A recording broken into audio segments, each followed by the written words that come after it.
Là, le premier objectif, ça va être ça. Ça va être d'avoir ces feedbacks-là. J'ai pris 10-15 kilos en un an. J'arrive même pas à soulever ce que je soulevais en poids d'échauffement avant. On a eu pas mal d'inscriptions. On va essayer de les choper en call. Donc il y a un boulevard là-dessus à prendre. Première semaine de mon nouveau défi, lancer un SaaS de zéro et l'emmener jusqu'à 10 000 € par mois. C'est également la nouvelle série que je lance sur cette chaîne YouTube. Donc toutes les vidéos que je vais faire ensuite, ça sera par rapport à cette série. Et j'avais envie de lancer ça pour montrer aux gens en fait comment on pouvait faire ça, comment on pouvait créer un SaaS, comment on fait pour le marketer, comment on fait pour le vendre, comment on trouve ses clients. Toutes les questions en fait qu'on me pose tout le temps, et je vais tout vous montrer en vidéo, je vais tout documenter sur comment je vais faire, qu'est-ce que je vais mettre en place. Justement, j'ai un petit plan là, je vous montre après sur mon ordinateur. J'ai été le développeur et le fondateur de SendShort, un autre SaaS dans la création de vidéos, et je l'ai vendu il y a quelques mois de ça. Et en plus, je viens de finir mon alternance, donc maintenant je suis full time. Je vais pouvoir me focus à fond sur ma nouvelle application, et donc c'est pour ça que je lance cette nouvelle série. Pour ceux qui savent pas ce que c'est un SaaS, déjà pour commencer, c'est une application en fait que tu fais tourner dans ton navigateur et qui évite aux gens de l'installer sur leur ordi ou sur leur téléphone. En fait là directement ils vont se connecter sur le site web, ils vont se loguer avec leur adresse email et leur mot de passe souvent, et ils vont pouvoir avoir accès à l'application. Et donc ça c'est quelque chose qui se monétise souvent par abonnement. C'est un abonnement à mois, à l'année. Là je suis en train d'en développer une. C'est un secteur qui est en train de se développer en France quand même. On en entend de plus en plus parler. Et donc il y a de plus en plus de débutants dans ce milieu. Et le but de cette série, ça va être de vous montrer, de vous faire une guideline de quoi faire, quand, comment le faire. Pour commencer, j'ai prévu un petit plan d'action sur mon ordinateur. Donc on se retrouve sur mon écran. Le plan d'action, c'est quoi? C'est toutes les étapes qu'il faut pour arriver à l'objectif final. Moi, mon but, ça va vraiment être de créer un écosystème autour de l'application et que l'application, en fait, ça soit pas une fin en soi. Un des maillons de l'écosystème, mais il y aura d'autres choses autour. Donc, je sais déjà un peu ce que je veux faire. On en parlera plus tard. Là, pour l'instant, je vais vraiment parler de l'étape 0 sur ce qu'on a fait jusqu'à maintenant et c'est quoi les étapes qui arrivent. Donc jusqu'à maintenant, j'ai créé l'application, donc vraiment une version minimum, ça s'appelle un MVP, Minimum Viable Product. Donc c'est vraiment la version minimum que tu peux sortir et tu peux faire tester à des utilisateurs. On a notre landing page. La landing page, c'est là où l'utilisateur il atterrit la première fois et où il va voir en fait ce que c'est ton application. Donc ici je décris les features. Donc il y a une seule feature pour l'instant, c'est pour ça que c'est pas trop étoffé. On a un seul testimonial, c'est le mien sur un compte de test qu'on a fait. Donc ici le but, on le verra plus tard, mais ça va clairement être d'étoffer cette partie-là. Là, il y a sur comment ça fonctionne. Donc on voit qu'on paramètre des comptes, on paramètre des settings et ensuite ça lance un bot qui va automatiser la gestion du coût de la campagne pour faire gagner de l'argent à l'utilisateur en gros. Ensuite on a le pricing ici, des questions et voilà. Donc ça c'est la landing page et ensuite dans le dashboard il n'y a pas grand chose encore pour l'instant parce que c'est vraiment la version minimum. Donc j'en suis à cette étape là, lancer le MVP. Donc pour le lancement qu'est-ce qu'on a fait? On a fait un tweet chacun parce que donc je suis associé avec une autre personne. Donc ça c'est mon associé sur ce SaaS. Et donc c'est lui en fait qui a la connaissance du métier de Google Ads. Et en fait on va utiliser sa notoriété à lui pour asseoir la notoriété du SaaS. Parce que moi en soi j'ai aucune expertise dans Google Ads, donc ça serait bête de faire un SaaS tout seul là-dessus, sachant que moi j'ai pas d'expérience en fait dans ce milieu-là. Soit vous avez de l'expérience dans un milieu et donc vous pouvez faire une plateforme et vous mettre en tant qu'expert dans ce milieu-là, soit vous vous associez avec quelqu'un qui est expert dans ce milieu et comme ça, ça amène de la crédibilité sur le projet. Donc, qu'est-ce qu'on a fait? On a commencé à communiquer sur le projet. On a fait un tweet chacun. Moi, j'en ai reparlé un peu après en montrant ce que j'avais fait sur l'application, les avancées. Et aussi, lui, il a commencé à faire LinkedIn. Moi, j'ai fait une vidéo sur YouTube en disant que j'avais lancé la plateforme. Pour l'instant, on n'a pas super avancé. Ça fait 3 semaines qu'on a lancé la plateforme et en fait, entre-temps, il s'est passé plein de choses. Moi, j'ai vendu SendShort, j'ai dû finir mon alternance et j'avais pas mal de travail pour finir certaines choses. Ça fait que globalement, on n'a pas trop pu avancer sur le projet là. Il a été un peu mis en stand-by, mais là, on le reprend à fond. On a pu avoir quelques utilisateurs et des premiers retours et c'est ça le plus important au début. Donc lancer le MVP, c'est fait. Maintenant, c'est quoi l'étape? D'abord, communiquer autour du projet. Donc plus de tweets, plus de posts LinkedIn. Donc le but, c'est vraiment d'en parler et en faisant ça, en faisant du tweet, du post LinkedIn, ça coûte rien déjà, ça coûte juste un peu de temps. Et de deux, ça amène de la visibilité autour du projet par les personnes qui commentent, les personnes qui voient les posts et les personnes qui repartagent. Donc ça peut être une première acquisition à ce niveau-là. Ensuite, le deuxième objectif pour l'instant, c'est de pousser le développement. Donc là, j'ai refait tout un dashboard en fait qui va amener énormément d'informations utiles à l'utilisateur, qui va pouvoir lui permettre d'optimiser son compte. Et jusqu'à maintenant, donc on avait uniquement cette feature-là, sauf que ça pouvait ne pas suffire pour attirer les utilisateurs. Et donc là, en quelques jours, semaine de dev, même pas, j'ai pu réimplanter toutes ces features-là. Donc là, je suis sur la fin. Et le but, ça va être une fois que j'ai fini ça, je serai dans cette partie-là. Donc ici, le but, c'est de pousser ce dashboard et les fonctionnalités qui vont avec jusqu'à 100%. Et une fois qu'on a ça, et mettre le développement de côté parce que là, on aura vraiment une base solide sur l'application et de pousser sur le reste. Donc, le premier objectif important, c'est d'avoir nos premiers feedbacks utilisateurs. Pourquoi on a besoin de ça? On a besoin de ça pour faire avancer l'application dans le bon sens, savoir vers quoi faut aller, qu'est-ce que les utilisateurs ils ont vraiment besoin, mais aussi pouvoir apporter de la confiance sur l'application. Donc on a commencé à faire ça sur Twitter.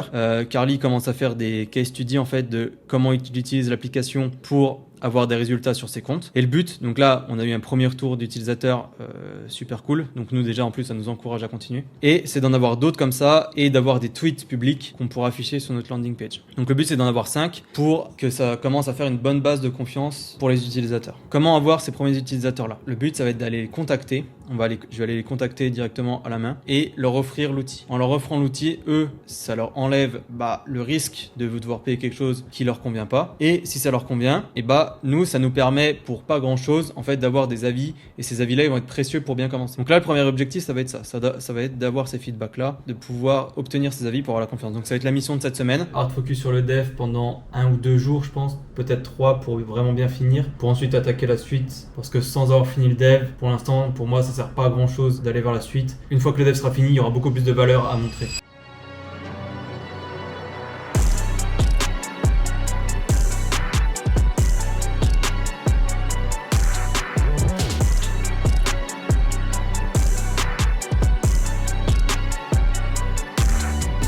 Le but, ça serait vraiment de faire une bonne vidéo. Et si tu peux me faire un petit texte en dessous, tu vois là l'idée, la vidéo elle prendrait ça. Le texte, même s'il est un peu plus grand que ça et qu'il faut scroll, c'est pas bien grave. Un texte qui récapitule en fait ce que tu dis là en vidéo pour ceux qui vont pas forcément regarder. Donc là je viens de faire un call avec mon associé Charles. Le but c'était un peu de voir la stratégie de la semaine qu'on va mettre en place. Donc ce qu'on s'est dit c'est analyse des créateurs de contenu Google Ads sur Twitter et LinkedIn. Le but c'est de voir quel type de contenu ils font et ce qui marche, pour le reprendre à notre sauce en fait. Si ça marche chez les autres, faut le reprendre, vous le modifiez à votre sauce et voilà. Donc ça c'est le premier point. Deuxième point, comme j'ai dit, finir le dev. On a eu pas mal d'inscriptions, donc là on va relancer les inscriptions. On va essayer de les choper en call. On va faire 3 types de personas. Ceux qui sont inscrits et qui ont pris un abonnement, ceux qui sont inscrits, qui ont cliqué pour prendre un abonnement mais qui l'ont pas pris, et ceux qui sont inscrits mais qui ont fait aucune des 2 autres actions.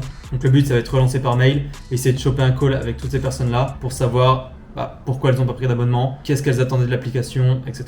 Dans cette démarche d'obtenir du feedback, pour l'instant, c'est la démarche principale. Je profite d'avoir fini l'alternance pour reprendre le sport, parce que ça fait genre 1 an et demi que j'avais arrêté depuis que j'avais commencé Sunshort. Et là, ça commençait à se ressentir de ouf. Et qu'est-ce que ça fait du bien de reprendre. Il y a des fois, t'as pas le choix, prioriser les choses. Et là, quand je développais mon SaaS, j'avais pas le temps de faire autre chose. Il fallait prioriser ce truc-là. Et j'en discutais la dernière fois avec Johan Leroy. J'ai fait un podcast avec lui sur ma chaîne. Donc on parlait de ça, dans le sens où t'as certaines périodes de ta vie où t'es obligé de mettre des choses de côté pour pouvoir focus sur autre chose et avancer par la suite. J'y suis allé 0 fois pendant 1 an et demi. J'arrive même pas à soulever ce que je soulevais en poids d'échauffement avant. C'était quelque chose à faire, je regrette pas de pas y être allé pendant 1 an et demi. Même si ça m'a pas fait du bien. J'ai pris 10-15 kilos en 1 an.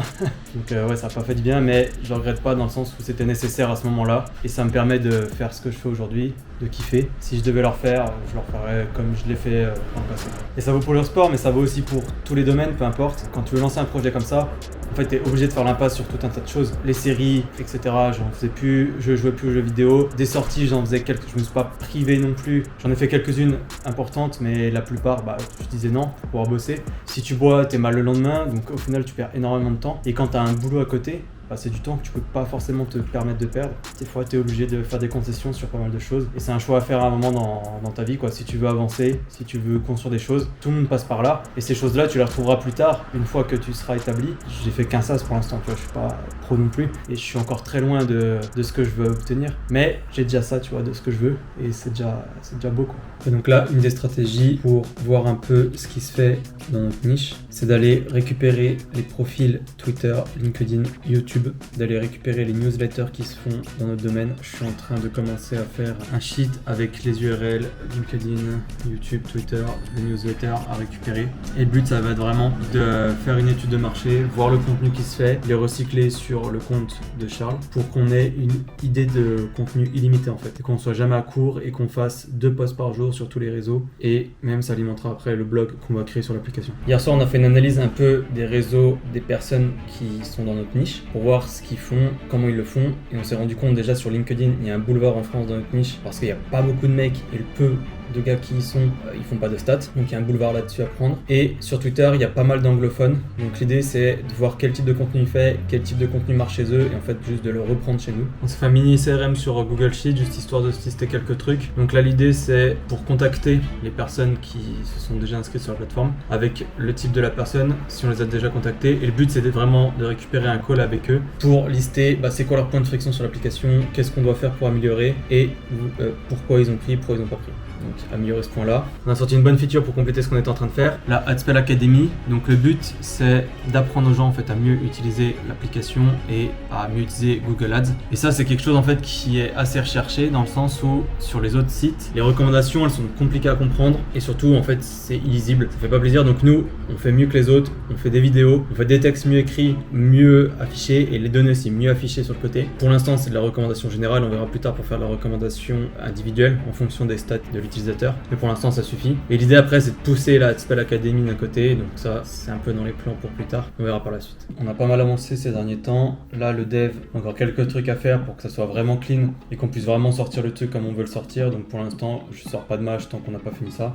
On continue à côté d'avoir les calls avec les utilisateurs, là on en a un juste après, je vous filmerai un peu comment on fait ça. On a déjà planifié énormément de contenu pour LinkedIn. Donc pour trouver les idées, c'était simple. Je suis allé chercher des youtubeurs qui sont dans ma niche. Et pour l'instant, j'ai juste récupéré une vingtaine de vidéos d'un des youtubeurs. Et ce que j'ai fait, c'est que j'ai récupéré les transcripts et j'ai demandé à ChatGPT de me générer des idées de posts LinkedIn à partir de ces transcripts-là. J'ai fait 4-5 vidéos et j'ai déjà 3 semaines d'idées de contenu à faire. Donc si vous savez pas comment commencer à faire du contenu sur vos réseaux sociaux, ça peut être une bonne technique pour commencer. L'idée, c'est pas de copier-coller les posts, c'est juste de reprendre les concepts sur lesquels ils ont parlé et de le faire à votre sauce. Tu avais commencé à utiliser AdSpell, donc on était vraiment curieux d'avoir tes premiers retours. Là où tu as eu de la friction peut-être, ce que tu voulais améliorer, ce que tu aimerais voir.